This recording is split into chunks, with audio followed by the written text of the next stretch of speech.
அதே மாதிரி அரஃபாவுடைய நாளை பற்றி நீங்கள் கொஞ்சம் எங்களுக்கு ஒரு சின்ன சுருக்கமாகவோ இதாக ஹிஸ்ட்ரி பாடமாக இல்லை பாடமாக போகிற லெவலுக்கு இல்லாமல் ஒரு சின்னதாக எங்களுக்கு கொஞ்சம் விளக்கினீங்கன்னா நல்ல ரசூல்லா சொல்கிறாங்க வந்து ஹஜ் என்றாலே அரஃபான்னு தான் சொல்கிறாங்க.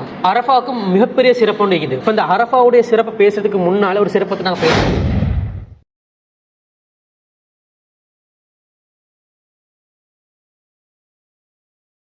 அதே மாதிரி இப்போ இந்த ஹஜ் என்றாலே அரஃபா தினம் தானே, அதுதானே இது முக்கியம். அப்போ அதை பற்றி எங்களுக்கு கொஞ்சம் நினைவூட்டல் பண்ணுறீங்கன்னா கொஞ்சம் நல்லா இருக்கும்ல. அரஃபாவுடைய நாளை பற்றி நீங்கள் கொஞ்சம் எங்களுக்கு ஒரு சின்ன சுருக்கமாகவோ இதாக ஹிஸ்ட்ரி பாடமாக இல்லை பாடமாக போகிற லெவலுக்கு இல்லாமல் ஒரு சின்னதாக எங்களுக்கு கொஞ்சம் விளக்கினீங்கன்னா நல்ல ஓஷ்வான். இப்போ நீங்கள் சொன்ன மாதிரி தான் ரசூல்லா சொல்கிறாங்க வந்து ஹஜ் என்றாலே அரஃபான்னு தான் சொல்கிறாங்க. அரஃபாவுக்கு மிகப்பெரிய சிறப்பு ஒன்று இருக்குது. இப்போ இந்த அரஃபாவுடைய சிறப்பை பேசுறதுக்கு முன்னால் ஒரு சிறப்பத்தை நாங்கள் பேசணும். என்ன சிறப்புன்னு சொன்னால் இந்த துல்ஹஜ் மாதத்தினுடைய ஆரம்ப 10 நாட்களுடைய சிறப்பு எந்த அளவுக்குன்னு சொன்னால் ரசூல்லா சொல்கிறாங்க வந்து மற்ற நாட்களில் செய்யக்கூடிய அமல்களை விட இந்த துல்ஹஜ் மாதத்தில் ஆரம்ப 10 நாளில் செய்யக்கூடிய அமல்கள் வந்து சிறந்ததாக இருக்குது என்று சொல்லி இப்போ சஹாபாக்கள் கேட்குறாங்க, அல்லாஹ்வின் தூதரே ஜிஹாதை விடவா, அல்லாஹ்ட பாதையில் நான் போர் செய்வோமா இல்லையா, ஜிஹாதை விடவான்னு சொல்லி கேட்கும் பொழுது அவங்க சொல்கிறாங்க ஆமாம் ஜிஹாதை விட தான், ஆனால் தன்னுடைய உயிரையும் உடைமையும் அல்லாஹ்ட பாதையில் அர்ப்பணிப்பதற்காக சென்று அதில் எதையுமே திரும்ப கொண்டு வராதவரை தவிர, ஜிஹாதுக்கு போய் ஷஹீதானவருக்கு தவிர, ஷஹீதானவருக்கு தனி அந்தஸ்து இருக்குது, ஆனால் அல்லாஹ்ட பாதை போர் செய்கிறத விட இது சிறந்ததுன்னு சொல்கிறாங்க. இப்போ நம்ம நம்முடைய நாட்டில் வாழ்கிறோம், நமக்கு ஜிஹாத் அவசியமாகுதா? அவசியம் இல்லை. ஒரு இஸ்லாமிய ஆட்சி இருந்தால் தான் இந்த ஜிஹாத் என்றதும் கட்டாயமாகுது. இதை நாம் என்ன செய்யணும், பதிவு செய்ய வேண்டிய கட்டாயம் இருக்குது. அப்படி இருக்கும்போது நமக்கு ஜிஹாத் கடமை இல்லை.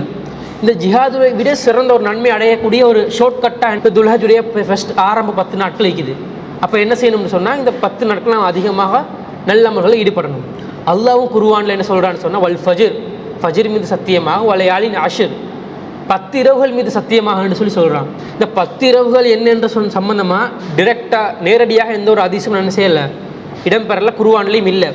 ஆனால் இந்த துல்ஹஜ் மாதத்துடைய ஆரம்ப 10 நாளில் சிறப்பித்த மாதிரி வேறு எந்த 10 நாளையும் சிறப்பிக்கல. அப்போ இதுலேருந்து நமக்கு புரிஞ்சு கொள்ள முடியுது, அல்லாஹ் சத்தியமிட்டு சொல்கிறது இந்த 10 நாட்களில் தான். அப்போ அல்லாஹ் ஒரு விஷயத்தை சத்தியமிட்டு சொல்கிறதா இருந்தால் சாதாரணமான ஒரு விஷயத்தை என்ன செய்ய மாட்டான், சத்தியமிட்டு சொல்ல மாட்டான். இது முக்கியத்துவம் வாய்ந்த சிறப்புக்குரியதாக இருக்கும். அதை நம்ம என்ன செய்யணும், புரிந்து கொள்ளணும். அப்போ இந்த ஆரம்ப 10 நாளில் வரக்கூடிய ஒரு நாள் தான் இந்த அரஃபாவுடைய நாள். இதுவும் மிக முக்கியமான ஒரு நாளாக இருக்குது. எந்த அளவுக்குன்னு சொன்னால் ரசூல்லா சொல்கிறாங்க மற்ற நாட்களை விட அரஃபாவுடைய நாட்களில் வந்து அதிகமான நரகவாசிகளை வந்து விடுதலை செய்கிறான். இந்த நாளில் விடுதலை செய்கிற எண்ணிக்கையை பார்க்க மற்ற நாட்களில் விடுதலை செய்யக்கூடிய எண்ணிக்கை வந்து குறைவாகத்தான் இருக்குது. அப்போ அந்த அளவுக்கு நரக விடுதலை அளிக்கக்கூடிய ஒரு நாளாக என்ன செய்யப்படுதுன்னு சொன்னால் இந்த அரஃபாவுடைய நாள் இருக்குது. இந்த அரஃபாவுடைய நாளில் தான் வந்து ரசூல்லா அரஃபாவுடைய நோன்பையும் கற்றுத்தர்றாங்க. அரஃபாவுடைய நோன்புக்கு என்ன சிறப்பு, முந்தின ஒரு வருஷத்துக்கும் பிந்தின ஒரு வருஷத்துக்குரிய பாவ பரிகாரமாகவும் அந்த நோன்பு இருக்குது. இப்போ நம்ம யோசிக்கிறோமா இல்லையா, பல படங்களை பார்த்துட்டு ஒரு டைம் ட்ராவல் பண்ண தெரிஞ்சால் நமக்கு நல்லா இருக்குமே, நான் கடந்த காலத்தில் செஞ்ச பாவங்களை சரி செய்கிறதுக்கும் ஃப்யூச்சரில் நமக்கு என்ன நடக்கும்ன்றதை பார்க்க நம்ம ஒரு ஆசைப்படுவோமா இல்லையா. இஸ்லாத்தை கூறக்கூடிய ஒரு டைம் ட்ராவல் ஒரு இது. முந்தின ஒரு வருஷத்துக்குரிய பாவத்தையும் பிந்தின இருக்கக்கூடிய ஒரு வருஷத்துக்குரிய பாவத்தையும் மன்னிக்கக்கூடிய ஒரு நன்மையை பெற்றுத்தரக்கூடிய ஒரு நோன்பை ரசூல் கற்றுத்தர்றாங்க. அதே மாதிரி இந்த நாளில் தான் வந்து ரசூல்லா வந்து 23 ஆண்டு காலமாக எதை இஸ்லாம் என்று சொல்லி மக்களுக்கு பிரச்சாரம் செஞ்சு வந்தாங்களோ அதை எல்லாத்தையும் ஒன்று சேர்ந்து ஒரு உரையாக மக்களுக்கு வழங்குறாங்க. இன்னொரு முக்கியமான ஒரு சம்பவம் என்னென்னு சொன்னால் இஸ்லாம் பூர்ணப்படுத்தப்பட்ட ஒரு நாளும் இந்த நாள் தான். இப்படி ஏராளமான சிறப்புகளை வந்து ரசூலுல்லாஹ் வந்து இந்த அரஃபாவுடைய தினத்துக்கு வந்து வழங்குறாங்க. இப்போ பொதுவாக வந்து அரஃபா என்ற பேர் வந்து என்னென்னு சொன்னால் ஹஜ் செய்யக்கூடியவர்கள் இருக்கிறாங்களே, ஹாஜிகள் வந்து பிறை 9 வந்து என்ன செய்யணும்னு சொன்னால் அரஃபாவில் வந்து என்ன செய்யணும், ஒன்று கூடணும் அப்படின்னு சொல்லி ரசூலுல்லாஹ் வந்து கட்டளையிடுறாங்க. அந்த ஒன்று கூடாட்டி வந்து ஹஜ்ஜே என்ன செய்யாது, முழுமையடைய வித்தியாசமே அரஃபால தங்குறது தான். அந்த அளவுக்கு முக்கியத்துவம் வாய்ந்தது இந்த அரஃபால தங்குறன்றது. அதுக்கு பிறகு என்னது, முஸ்தலிஃபாவுக்கு போவாங்க. இதுதான் வந்து அரஃபாவுடைய தினம். அந்த ஒரு நாள் தான் பிறை 9 தான் ஹாஜிகள் அரஃபாவில் ஒன்று கூடணும்.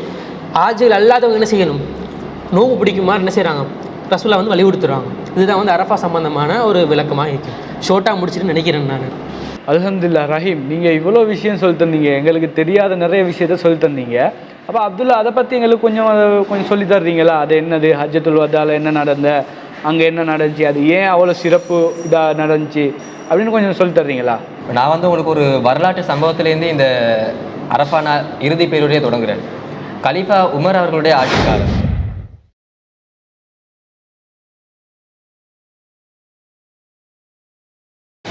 ரசூலுல்லாஹ் வந்து 23 வருட கால பிரச்சாரம் பண்ணாங்க. அல் குர்ஆன் கொஞ்சம் கொஞ்சமாக அருளப்படுது. அந்த 23 வருட கால பிரச்சாரத்தையும்